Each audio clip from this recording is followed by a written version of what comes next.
Hello, friends. Coffee break time with John. No, it's not animals. If you see the raccoon on my mug, that's not our topic today. No, it's Walking Dead spinoffs. You can see I've got a little goo cluster down here. If you look closely, it's taped up because I couldn't resist eating it with my first cup of coffee. No, I'm not sponsored by the goo clusters, but if the people that make them watch it, if you want me to mention them every video, send me a box of them because they're very good. Let's start off with the Darryl spinoff. The first thing I heard about it was Darryl finds himself in France. He doesn't know how he got there. He doesn't know how he's going to get back. What popped in my mind was Darryl doesn't know how he got there. The audience doesn't know how he got there. And I'm willing to bet my last dollar the makers of the show and the writers don't know how he got there. I'm just guessing it's going to be a mystery box kind of things. For every few episodes, they throw in something weird and unexplained. And it's like, leave it up to the audience to figure out how he got there. It's like an ink blot. You pour some ink on it and fold the paper over and plop. And you show it to somebody and, oh, that's a great dragon. You really made intricate wings there. And yeah, I really worked hard designing that. And the beauty of it too is after a while, the audience will start reading things in that they didn't even deliberately put in. By that, I mean, there's a strange shaped tree or rock and they're like, look at how that's shaped. It must have a meaning. And all it was that was the cheapest, most convenient place to film that day. And they start making up their own stuff. Now, I don't know that that's what they're going to do, but that's just what I'm guessing. And the next trick with the mystery box kind of thing is if the audience starts getting sort of suspicious or bored, like, well, hey, when are they going to reveal it? You introduce something else, a new mystery or a new quest or problem. And to distract them, to get their mind off of it. In other words, if Darryl runs into somebody and they need help in some way, so that'll be his next goal. He'll forget about trying to find out why he got there. He's trying to help this person. And hopefully they can introduce some characters that people will latch on to and like. Then if you have an interview down the line and somebody says, hey, by the way, it's been on 3 seasons. How in the heck did he get there? And say, oh, that doesn't matter anymore. The makers would just say, it doesn't matter anymore. It's how he gets off. He's working on trying to build the sailboat. That's the important thing. Doesn't matter how he got there. Again, I don't have any idea that that's what it's going to be. I'm just guessing. One of the problems I have with it is Darryl is a character and Norman Reedus as an actor. They're good, don't get me wrong, but they're not really leading character type of to be the head of the show kind of deal. He's at most a good sidekick, right-hand man thing. So he worked with Rick and all there and others in the group. And they don't even have Carol now. If both of them came over and then they sort of like sidekicks to each other, it might work, but by himself, unless they quickly introduce some new actors that really catch on, I think it's going to have problems. The next show spinoff is Maggie and Negan. I'm sorry, I don't care what Negan did in later episodes to redeem himself. I don't think any wife would get anywhere near but to try to kill him. Somebody that brutally, viciously, gleefully killed her husband. Not only that, you add in the other experiences she had with other people. The governor, they drove off in the first attack on the prison. Well, he came back. He had a chance to just leave and go and never come back. He came back. And even when he came back, Rick said, well, come on, you can live together with us. We'll share the place. No, he cuts off Maggie's father's head. And then they go to the terminus and the people are going to eat him. They get out, they kill most of them, and Rick wants to go in and kill them. No, no, just leave them be. And what happened? The leftover people said, let's hunt those people. We want to eat them still. Are we going to eat some deer or possum? Some squirrels? No, we don't want to hunt them. There's people we can eat. Let's track them down and eat them. So the point being, all these experiences would be, I'm not going to give that guy another chance. She would have killed him long ago, or she wouldn't have anything to do with him. Anyway, the big thing about that show, I think it'll be the budget, how much they put into it. Because there's a lot of interesting things they could have in a big city if they put budget out. Because outdoor shots and all that could be expensive, even with CGI. I'll wait and see what happens with that one. Now, the Rick Michonne one, spinoff. The big problem with that is the time skip. They jumped years and years without him showing back up for his kids and his wife. Why?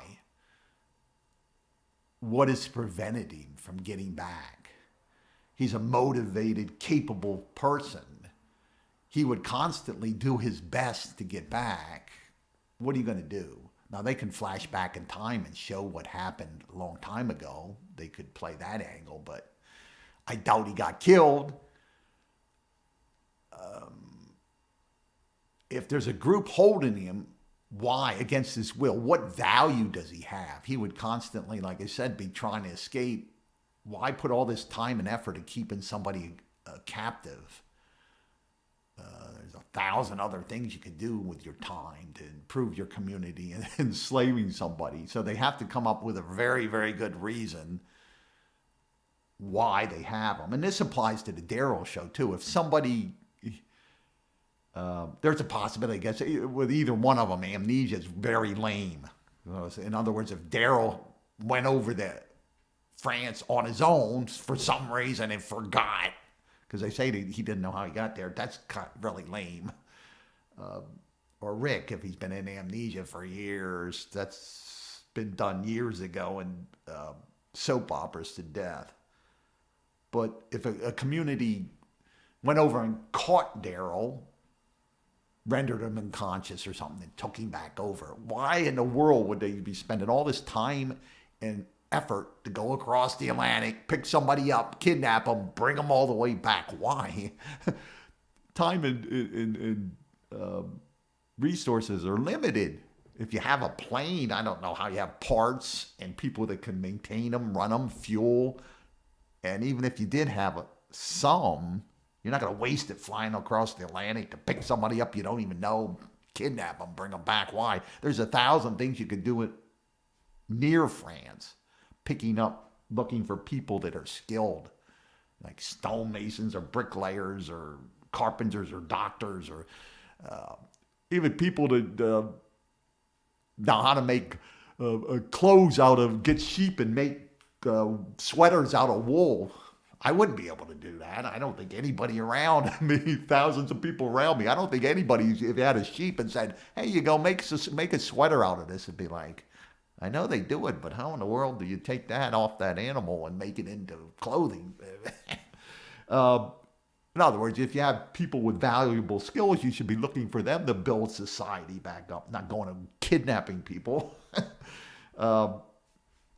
People are speculating like something tied in with a cure, but what would Darryl or Rick have that applies to a cure? And some people conflate it in with being bitten, like when Rick got the garbage pile lady, I forget her name, Jadis maybe or something, like was talking about an A or a B, and some people are like, oh, one of those is a bitten, they're doing experiments. Like, that's pretty far out. For one, the bites don't turn you zombies. You die of anything, you turn into a zombie. So that's sort of like, maybe you ought to be studying the zombies themselves to figure out what's keeping them moving.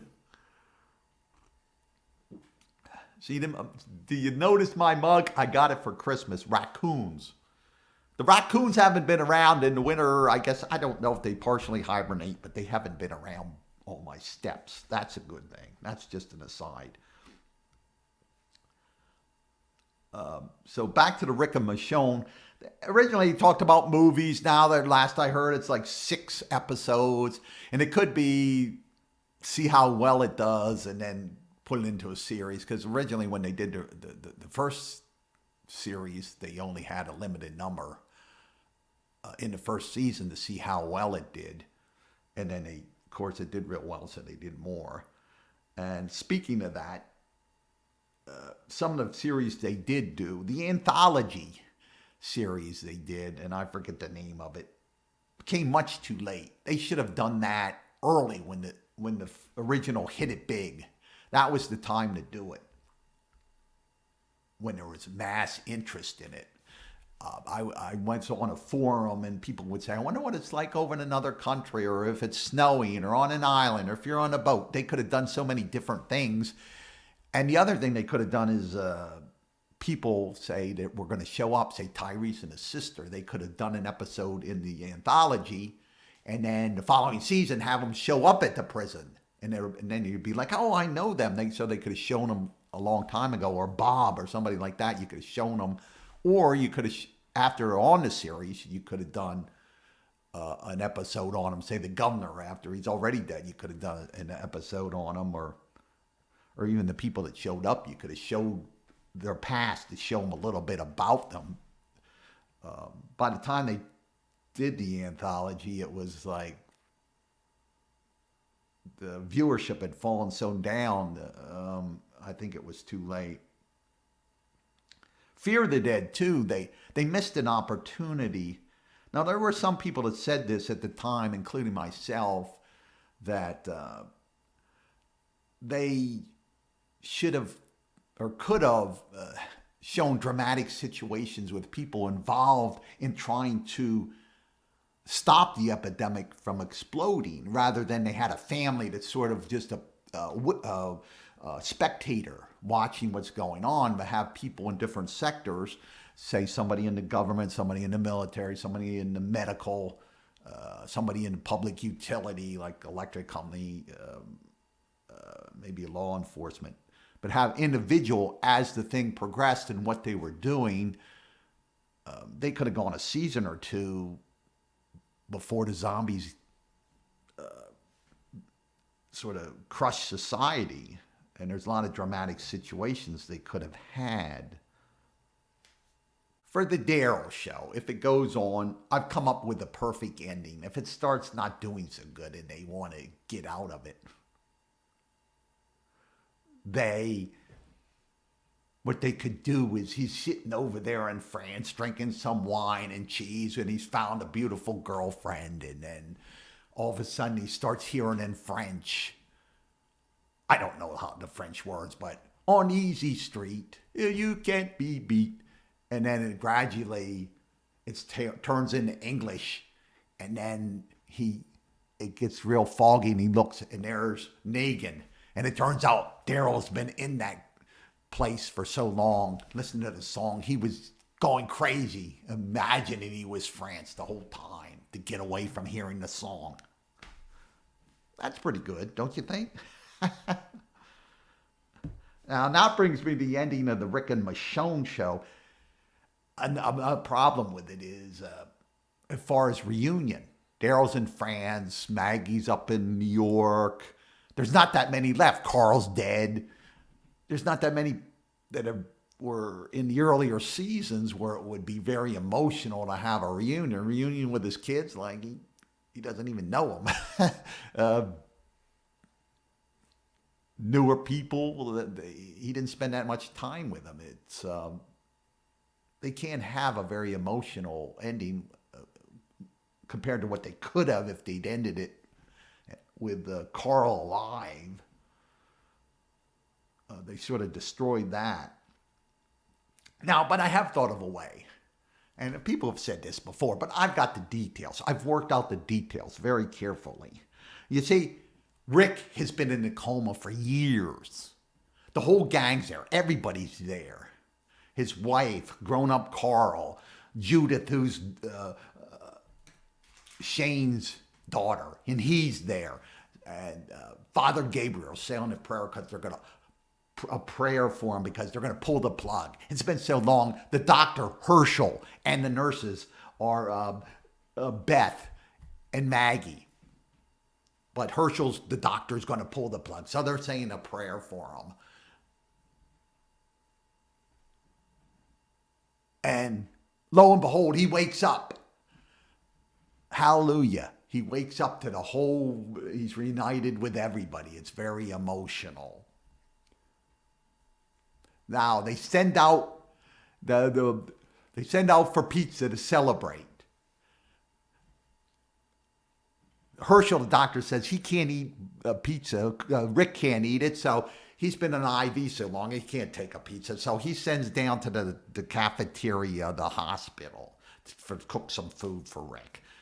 The pizza delivery guy comes. It's Glenn. Maggie takes one look at him and says, whoo, I like that guy. Hey, I got your tip for you out in the hallway. And she pulls him into the laundry closet and she's like, whoa. And Glenn's like, oh, okay. She shuts the door and they get busy.